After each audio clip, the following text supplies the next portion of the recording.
Yeah. MD. JPB. It's only right, baby. Yeah. Why you mad? I got a bad bro. Name hot in these streets, no Tabasco. But I'm so stuck, that's a fact, yo. And if you think I'm frontin', you can run it back, yo. Go on, run it back. You know that I run it. Everything you wanna do, I already done it. And I got your little boo telling me she love me. I got this. Damn, it's gonna be a long night. Hello guys, what is up? It's me, Prince of This, and I'm back here with another video, and I am back on my posting schedule, so I'm freaking happy as hell. Today I'm doing What If Asta Was a Player Part 2. This one you've been waiting for a while, and I promise it will be awesome, depending on how you like, the stories to usually go. But one thing I will clarify, again, for those of you who don't actually know how soul leveling works, Asta will not be getting the same exact powers as Jin, because yes, technically he does have what you would call the Shadow Monarch's abilities, but it actually goes deeper than that, and I'm going to reveal how it all technically works in the end. Yes, he does have soldiers and whatever. He has like the soldiers like Tusk. He doesn't have the guy with the shield who's their like tanker, because there's no human that he killed, but he has all the other people, but they're demons. They're all purely demons. I'm letting you know that now. But it goes deeper than that. I'm not going to do exactly what soul leveling did. So I changed the name of the quest for how Asta got his powers on purpose. The Quest of the Brave. That was on purpose. I didn't forget everything about soul leveling. It is disrespectful to say that to me. Legitimately, I feel hurt by that. And you know who you are. So anyway, I will be changing things compared to how they go from soul leveling. Because first off, I named him the Demon Monarch, not the Shadow Monarch, so you know what that means. You've seen the Demon Monarch. Jin beat his ass, so yeah, I mean, you know what his powers are. I'm not sure how I'm gonna give Asta's powers, the demon's powers to Asta, but it will be a bit different and in my own way. So don't expect anything that was in soul leveling, and don't complain about it later. I will just delete your comment because I'm sick of that shit. And I tell you stuff, but you don't listen, and then you say it in the comments. So if you're not gonna listen, I'm just gonna delete it. Okay, let's go. So before we actually get into the actual video, I wanted to mention one thing that someone pointed out. I spelled Vanessa's name wrong. I kept calling her Rebecca or something else. Veronica. I kept calling her Veronica. That's my bad. It was Vanessa. I'm sorry. All right, let's get into it. So last time we started off with Asta's backstory, a commoner boy with a cursed mother and a missing father, who was an adventurer. And Asta stayed an E-rank adventurer trying to provide for his mother until one day he found a peculiar dungeon and gained power. He gained magic, speed, pure strength, skills, and an army, as well as money. And it would have stayed that way had he not been prompted to take the Magic Knights exams, because he wanted to lay low. Asta would then go and show off his power in front of his childhood friend, who was a B-rank adventurer named Yuno. And then he joined the Black Bulls, and there he met a crazy band of misfits of the Magic Knight Order. He met Noelle, basically a noble who could not control her magic at all, and after helping her out, she became less hostile and more accepting of her position in the Black Bulls. Then he, Noelle, and Magna were told to go hunt boars, but find something more interesting.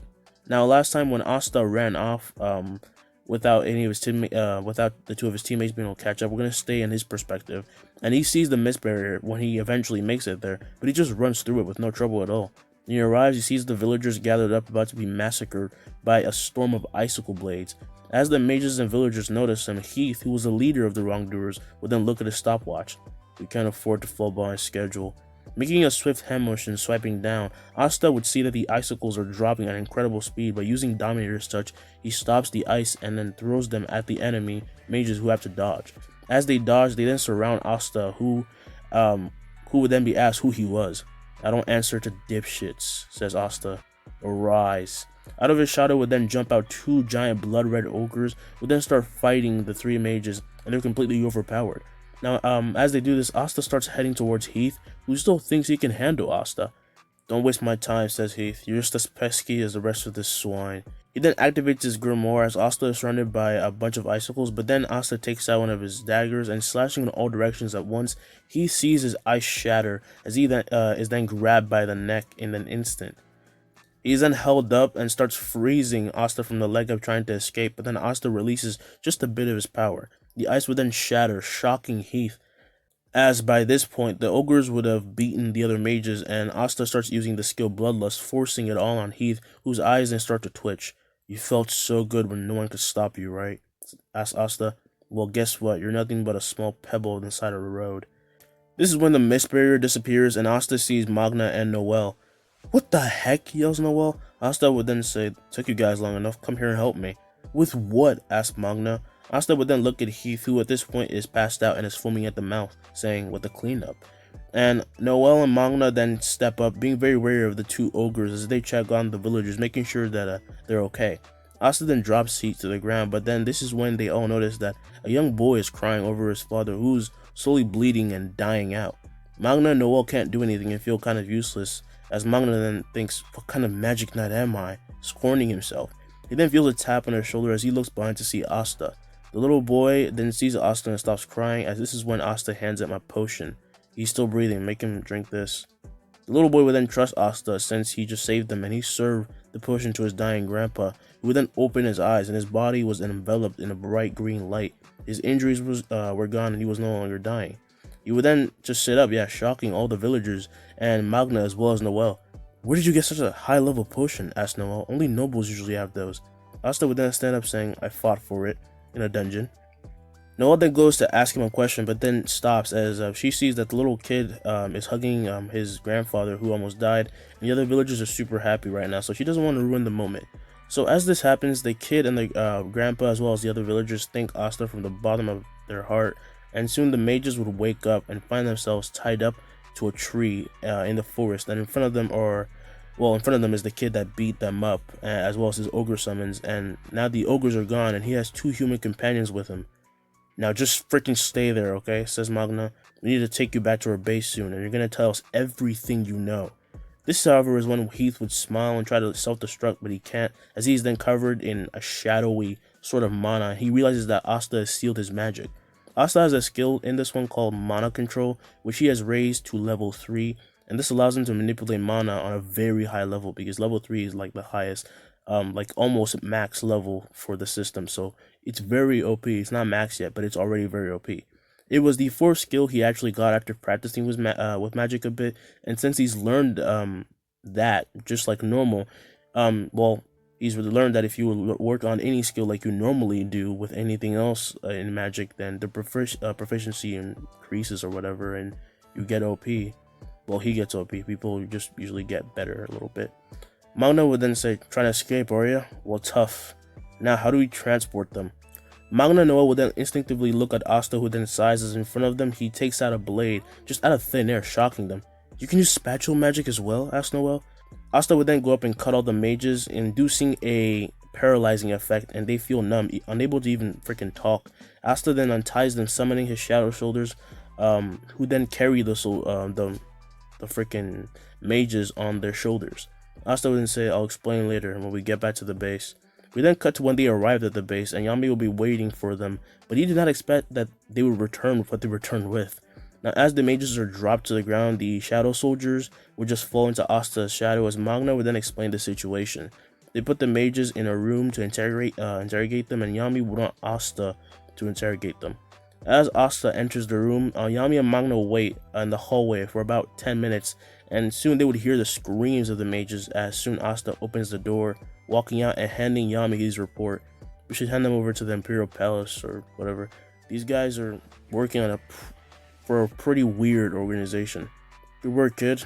You can go now," says Yami. Now, as Asta leaves, he goes to the living room where the other Black Bulls are waiting for an explanation, and seeing no other choice, Asta then reveals and shows off his ability to just hold things in a sub-dimension called the inventory. This means that he can hold everyone's valuables and special weapons or whatever they use.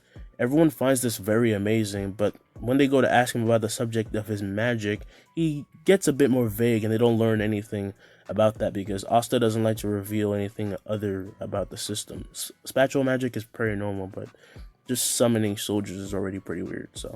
So time skip to the next day, and Yami gathers up everyone to mention that they have gained 30 stars, and yes, 30 stars from the Wizard King, and this came as a huge shock to everyone. Apparently this goes deeper than we know. This group could prove to be much more dangerous, and the info that Asta forced out of them was pretty useful. What did you do to them? Asked Luck. As everyone was waiting for an answer, Asta then looked at Luck, and using his bloodlust skill, he made him have a quick panic attack as he stumbled back in fear. I just overwhelmed them with the intent to kill. They're pretty mentally weak, so it was pretty easy, says Asta. Luck would then catch his breath thinking, what the hell was that? It's like I was being swallowed whole.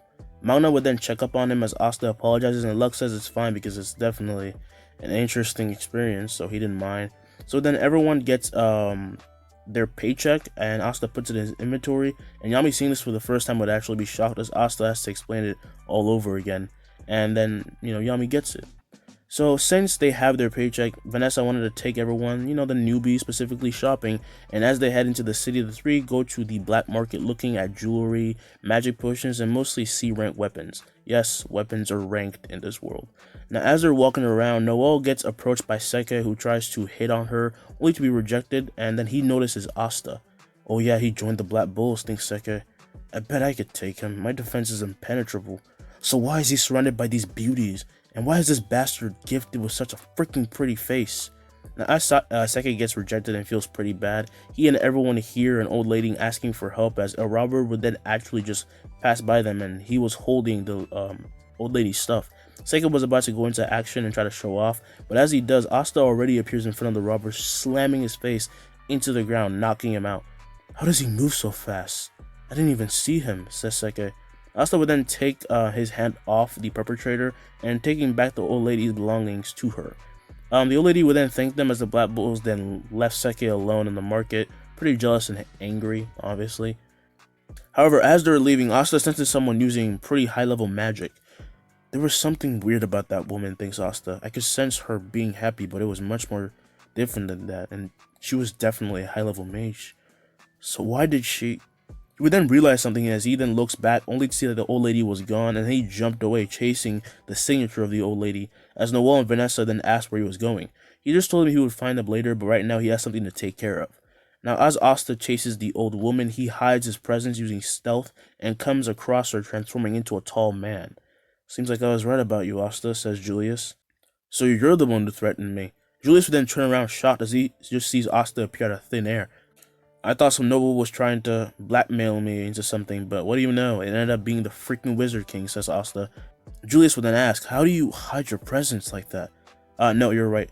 I did send that scroll. As soon as he says this, Asta actually appears behind Julius, with him unable to keep up, as he has a blade at his neck, and Asta says, I don't care who you are, but I don't want nobles on my ass, so tell me, how much do you know about me? Julius would then tell Asta to calm down and that he only wanted to meet him and learn about his magic, truly. And as he says this, Asta puts his blades in his inventory, surprising Julius as Asta then says that he trusts him.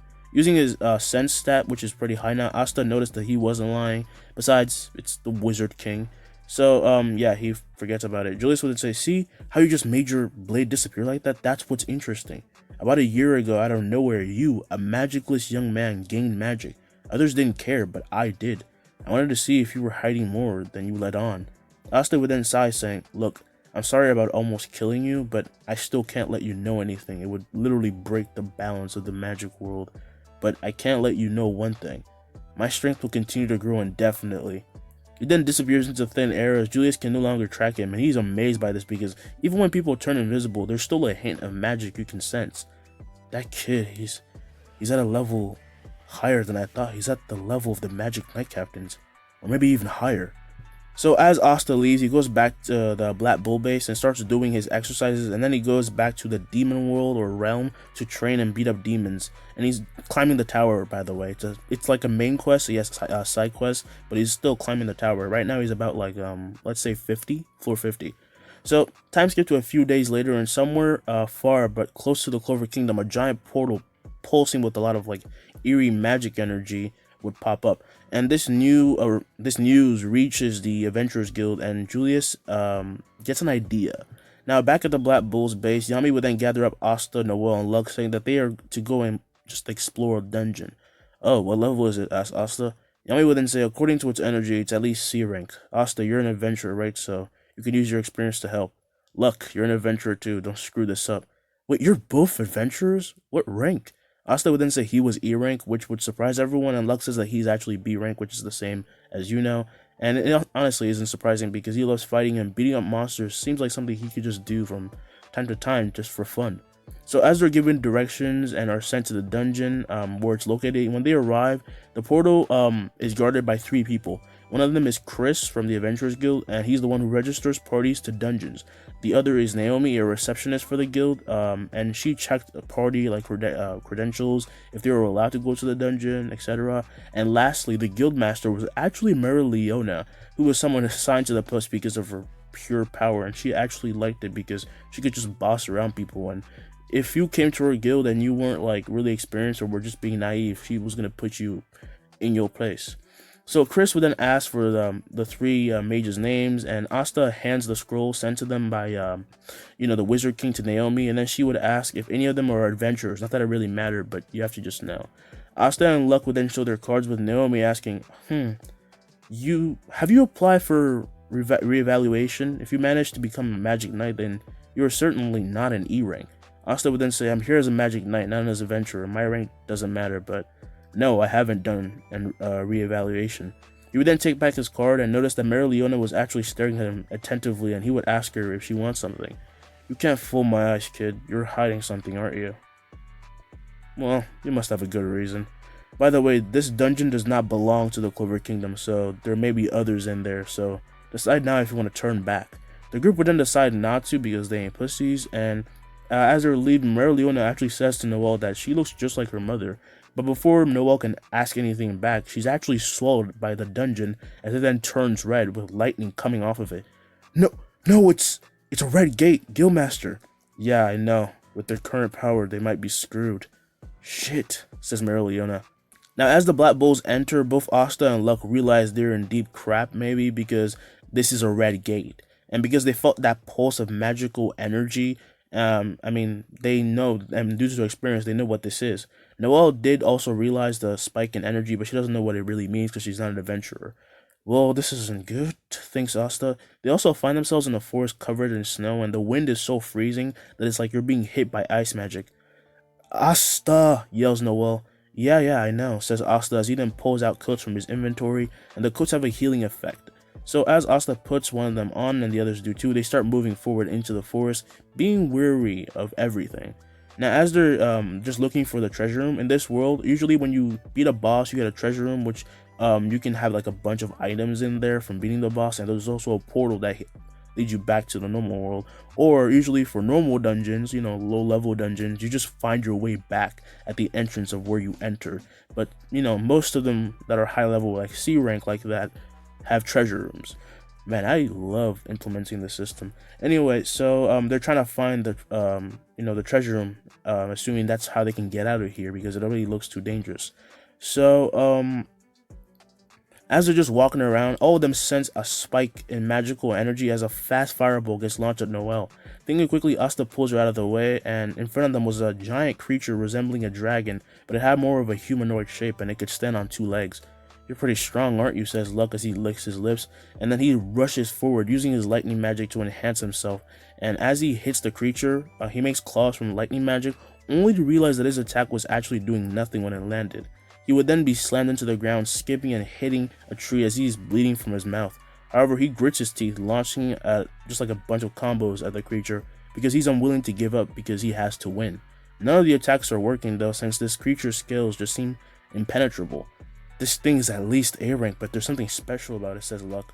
Now, as he says this, the creature would then roar, sending a fireball at him, and he narrowly dodges it by making a foothold made from a magic circle. However, then the creature keeps up with him, and he is close to being clawed to freaking nothing. However, Asta then appears between them as he stops the creature's claw with just one leg, and he pushes it down, slamming it into the ground. He and Luck then land, and he says that he'll handle this, and the creature would already be up and just send a giant wave of fire at Asta, who then swipes it to the side, making it disappear. This is because of his Dominator's touch. Title change, thinks Asta. He then uses the Wolf Slayer title, and appears right above the creature in an instant. As Asta is about to punch the creature, the Golden Dawn actually appears, being covered in injuries, and their clothes are actually really banged up. And sees Asta slam a freaking punch into the monster's head, so strong that the monster's head flattens and it slams into the ground, creating a shockwave that blinds everyone as it just picks up snow and, is getting their eyes. When they can all see again, Asta is sitting on the monster and he hears, "You have leveled up." "In one punch?" says Noelle. Everyone would then be shocked, as this is when Asta notices Yuno and his party, and being surprised, he just waves at them. "Asta, you're here too?" asks Yuno. Asta would then get up and walk over to Luck just to check on him and say, "Yeah, we got assigned this dungeon by the Wizard King." He then thinks that this must have been planned by freaking, the Wizard King for them to meet without knowing, because Julius is mysterious like that. "Who is this guy? To take down a monster like that in one blow? Are you a high-rank adventurer?" asks Klaus. Asta would then hand Luck a potion and he drinks it and is being healed, and Asta would say, "Me? I'm an E-rank adventurer. Nice to meet you." Mimosa would then say hi, being friendly, but just like Klaus, it's hard to believe that Asta is just an E-rank adventurer. So they think that he might be a false ranker. Now, while they're busy being shocked, Asta notices that their injuries, well, they're actually pretty severe, and he puts his hand into the air as it disappears, and he pulls out coats and also gives them potions that heal them. This shocks them all as Yuno then asks, "Since when are you a spatial magic user?" "I'm not," says Asta. "Just drink and put those on. By the way, where did you get those injuries from?" Mimosa would then point at the monster that Asta had just beaten up, and he's kind of surprised because Yuno should have been able to handle that because, well, he's Yuno, but if Luck can beat it, then, it's not that surprising that Yuno couldn't either. Not that Yuno isn't stronger than Luck, but yeah. They would then explain what they've been actually doing here, because they've been here for 2 days and the dungeon has just been warping reality this entire time, and that thing that Asta just beat has been hunting them and giving them no time to rest. So they're actually really grateful, but Klaus still has his pride to consider. Now, as being a member of the Golden Dawn or whatever, it means that these people helping him, especially if they're from the Black Bulls, he just can't accept that they're stronger than him. "Are you three truly from the Black Bulls?" asked Klaus. "Don't you see our bros?" asked Noelle. Klaus would then only get more frustrated as he's being helped by a low-tier magic group. So they actually move together as a group, just coming across more of those monsters, and Asta just beats them all in one punch, and they actually cook their meat and some meat that Asta has in his inventory, and so they're pretty set, and Asta still does his workouts, just training. And on the third day of being in the dungeon together, everyone is in the forest just eating as Asta just stands up. "Where you going?" asked Luck. Asta would then say to stretch his legs as he then disappears, and Klaus asks, "What do you truly know about that commoner? To be able to beat those monsters with only one punch is most suspicious." "Why are you complaining?" says Luck. "Thanks to him, we haven't frozen to death. Just enjoy your meat." Yuno would then say, "Asta won't tell me about his abilities, but I don't need to know. Eventually, I'm gonna catch up, no matter how far he is." They then all hear rumbling as they run to where the sound is coming from, and they all find that the treasure room has just risen up from the cold hard ground, and Asta was already there to see this happen. Now, as everyone is just excited to freaking leave and get ready to enter, they all know that they all know, by the way, that by this point that this is a red gate, so they're really happy to see this thing legitimately. But as they prepare to go forward, out of nowhere, a giant sword comes swinging their way. Most of them duck or jump away, but Asta just puts his hand out, punching the blade to pieces. "Show yourself," says Asta. They would then hear laughing as in front of them appear 6 people: Mars, Lotus, and 4 henchmen mages. "This treasure belongs to the Diamond Kingdom." "I don't care about treasure, but you look pretty strong," says Luck. He then rushes ahead only to be pierced in the shoulder by mineral blades, and he's then hit and sent flying into the air by a stump made of minerals. "Insects shouldn't dream so high," says Mars. The henchmen would then launch at the group as everyone starts fighting. Now, Yuno easily takes care of the people coming at him, and as does Klaus, and Luck is a bit injured, but he's Luck, he's a battle junkie. However, Noelle can't do anything, and Asta appears in front of her, cutting off one of the head of the mages. "I know you're scared, but if you're not willing to try, then you'll always be weak," says Asta. "There's nothing wrong with being weak, but staying weak is another problem. You got that?" Noelle's eyes would then widen as she then cries a bit and nods, and Asta actually starts moving forward, seeing another henchman just come up to him, and he just cuts his head off too. Everyone was done with their enemies at this point and only focus on the 2 in front of them. But as they're ready to attack, they're surrounded by a smoke screen that seems to be latching on and draining their magic. Asta was easily about to take care of this, but this is when actually Noelle creates the Sea Dragon's lair for the first time, protecting and impressing everyone. But then she takes it up another notch as she expands the layer, exploding it, and takes care of all the smoke and pushes back their assailants, seemingly. But when the smoke clears, Mars protected Lotus and himself with a mineral barrier, and then he made it disappear. You're only prolonging the inevitable. Just give up, says Mars.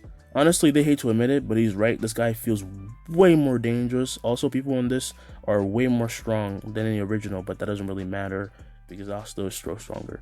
But, like I said, Asta doesn't really like the tone of arrogant people. Any version of Asta doesn't have the time for them. So he's had enough of this, guys. He then says, "Arise, Igris." Ominous energy would then just hit everyone, paralyzing them for a moment, as a demonic, shadowish knight appears in front of Asta, bowing. What the hell is up with this magic, thinks Klaus. Igris, why don't you go for a walk, says Asta. The knight would then understand what his master was asking for, as he then stood up and took out his sword, marching towards Mars, who sent a bunch of mineral swords at him. But in one cut, Igris cuts and breaks all the mineral swords, just shocking Mars, and he takes this more seriously, creating like 4 giant swords that are coming from all sides at the knight. But Igris would then just slash in 4 different directions, as the swords just once again shatter. How is this possible? Yells Mars. Now, as he would go to do another attack, Igris, however, appeared right in front of him, as his sword was near his neck, but Asta yells stop, in just enough time for the sword not to cut his head off, and a huge gust of wind hits Lotus and Mars, who were freaking scared out of their minds, by the way. Asta, what the hell is that guy? Asked Luck. Asta would then say, that's my faithful knight. Igris, your job is done. Igris would then put his sword down, just bowing towards Asta, and he then fell into the ground, turning into a shadow and rejoining Asta's shadow army. Asta would then start walking up to Mars and Lotus, and he would then put his hands on both their shoulders, whispering, I'm sure now you know which group is preventing the inevitable. We don't have to fight each other, we can just split the treasure, and then we can all leave safely. Both Mars and Lotus would then be hit by overwhelming bloodlust, and they agree right away to just chill the hell out. And Asta turns back, gesturing that it's okay to come closer. So they all just walk into the treasure room together, seeing that the wall is actually made of magic, before they enter. And Asta just decides to crush it using Dominator's touch. He then points at the wall, making it crumble as it then disintegrates and everyone enters. Now, as they do, Asta explains the deal he made with the Diamond Mages, so everyone gathers up as much treasure as they can, and Asta stores it all. And his storage has a lot of space. Mars and Lotus have to use a magic bag to hold their part of the treasure, and it can hold quite a lot, but not enough. It can at least hold 100 things, but it's not that big of a deal. In this world, like, magic items, which are like high level for people, is like low level for Asta, like way low level. So yeah, anything he buys in the store is practically freaking national treasure. So yeah. So while gathering up the treasure, they're also having fun. Everyone's just having fun except for Lotus and Mars. But Yuno comes across something interesting. He picks up a scroll and opens it to see a weird, just types of glyphs. And these weird glyphs would then shine, as everyone would then see this. But then the shine goes down, and for a split second, Yuno actually already sees the spirit of the wind, or Sylph spirit, usually what's called like RPG type stuff, the spirit Belle. Anyway, I'm gonna stop getting sidetracked. Then Belle disappears, and as she does, they all see a portal just appear in front of them. I guess we can finally leave, says Asta. Asta then makes sure that everyone gets out, and he gets out himself, and as he and everyone get out, they find themselves in front of weary guild members, and Julius, the Wizard King, is present. Instantly, Mimosa, Klaus, and Noelle bow to him. No, please, this isn't a time for that. I'm just glad you made it all back. You all made it back alive. Merlione would then ask, what happened to your clothes, and who are those 2 other mages? Asta would then say, they're from the Diamond Kingdom, don't worry. They were just leaving. As Asta looks at them, the 2 would then leave, scared, as Julius as well as Merlione noticed this. Not knowing who the Wizard King was, would then ask why they're bowing to this man, and when Klaus tells him who Julius is, is shocked as he bows, saying hi, and Asta does the same. So this is the Wizard King, thinks Julius would then say, now, I look forward to hearing about your exploits, but first you must go back to your squads and come back the next day, or receive your reports then. But I would love to ask, just how did you manage to survive this Red Gate? It's almost S rank. Everyone would then slightly look at Asta as Julius kind of smiles, and Asta then starts leaving, saying goodbye to Yuno, and Noelle and Luck follow him. Now, as Asta would leave, with the others, they go back to the Black Bull's hideout, and Merlione would then ask, who the hell is that kid? I know he's not an E rank. He'll reveal himself in due time, you just have to be patient, says Julius. So we got to the next day as Asta and Noelle are walking to the palace, and as they are, Noelle is super nervous to be alone with Asta. Luckily though, ahead of them, they soon see the Golden Dawn team. Oh, Asta, says "Hey," says Asta. He then waves at Yuno and by extension Mimosa, who then blushes as she then waves back at Asta. Asta would then say hi to Klaus, who kind of ignores him, scoffing because he hasn't really accepted them yet. But anyway, they move together as a group, and soon they make it to the castle, and the whole way, Noelle and Mimosa were just catching up and kind of discussing their feelings about Asta. When they arrive at the palace, Julius greets them and makes them follow him to a tower. And atop the tower, Julius asks, what happened, a report, their experience in the dungeon. Then Klaus explains everything, being attacked by that giant creature, meeting the black bulls, and Asta saving them, the warm coats, spatula magic, fresh meat. And when Klaus is done talking, Julius then turns to Yuno as he then asks about the new spell that, the scroll thing that, Klaus mentioned. And then Yuno would open up his grimoire showing a new spell as he then says that he saw something that looked like a fairy as well. Interesting. Well, I'm sure you'll find out more about this later. I'm looking forward to it, says Julius. Yuno would then thank Julius as Julius then looks at Asta and his eyes are twinkling. "So, what have you got for me?" Asta would then stick his hand in his inventory as it just disappears, which is still weird for people, and all of a sudden, gold just starts to fall out of the freaking thin air and onto the ground, and treasures are just freaking falling out, like, constantly. Julius would then tell him to stop. "Just how much space do you have in there?" asked Julius. "Infinite," says Asta. This then shocks everyone because that shouldn't be possible, and then Asta focuses as all the treasures just goes back into his inventory, and Julius finds this very interesting. "Come on," says Julius, "you gotta have more than that." Asta would then sigh, thinking that he doesn't mind showing off a bit, and he takes out a dagger, and he actually got this a while back from a demon elf called Baruka. Yeah, that's why it's called Baruka's dagger. Yeah, so it's called Baruka's dagger, and as Asta pulls it out, everyone can feel the enormous amount of magic power emanating from it. "When the hell did you get that?" "Where the hell did you get that?" asked Yuno. "That's at least an A-rank weapon." Asta would then hand the dagger to Julius, who inspects it, being amazed at its design and its sharpness, and he actually cuts himself by accident. But as he does, Asta makes the dagger disappear, legitimately apologizing, and Julius would actually find this funny because he can also be kind-hearted sometimes, and he asks Asta if he can give him that dagger. Asta then says it's impossible because it's one of his 3 favorite daggers. "Does that mean you have more than one A-rank weapon? You have more A-rank weapons like this?" asked Mimosa. Asta would then nod as this is when Julius's tone changes. You can just give us the treasures later, but you know what I really want to see. Your summons." Asta would then smile, actually agreeing, and they go down to like a free area as everyone then stays back, and Asta, who was standing in front of Julius, will then finally, for the first time, release all his magic. This makes everyone, and I mean everyone in the Clover Kingdom, fall to their knees, even the magic knight captains who were waiting for Julius in the feasting room wherever. So this is his true power. It's astonishing, thinks Julius. Now, out of Asta's shadow would then come out more than 50 soldiers, all ogres, giant bears, and demon soldiers, as well as his 3 strongest generals, Tank, the demon bear, Igis, the demon knight, and Beru, the demon ant king, and then, his strongest summon. By the way, he has more than 100, yes, shut up, okay? I know what most of you are going to think, and don't lie, you were thinking that I was going to make him have only 50 soldiers. No, he has more than 100, there's just no point in showing off, okay? I'm going to stop now. Is he really a commoner, thinks Klaus. Yuno would then be baffled as this is when from the sky Noelle, Charlotte, as well as Vengeance, and Fulgurion just dropped down, having sensed Asta's huge amount of magical energy, and they're threatened by it. They thought an enemy had arrived, and instantly they attack Asta as Noelle then uses his magic spell, Silver Rain. However, as Asta would point at the magic, using Dominator's Touch, he just switched the direction of the attack and sent it flying back at Noelle. The other magic knights would, the magic knight captains would also be hit by this, and they would then slam into the ground bruised as they then felt a huge, as they get closer, they just feel more and more of Asta's power.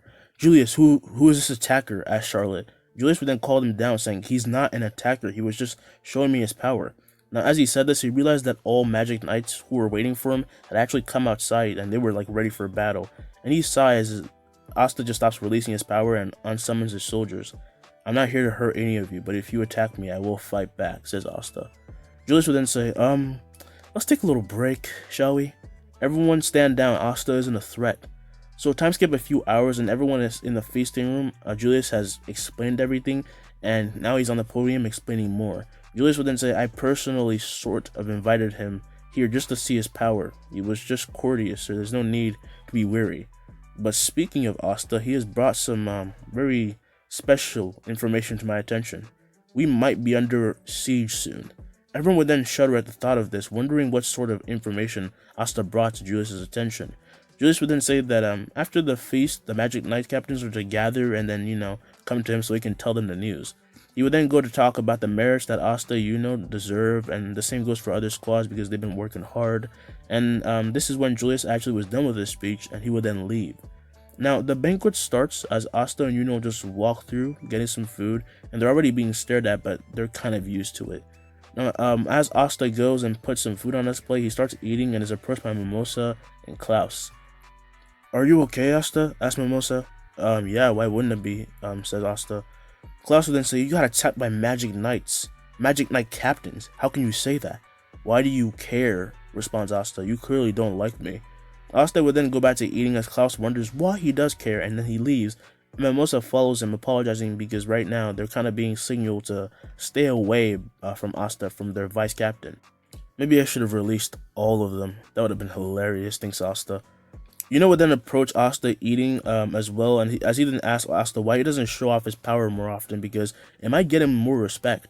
Asta then says that he doesn't need to excessively show off because he's already got everything he wants, and that includes his best friend.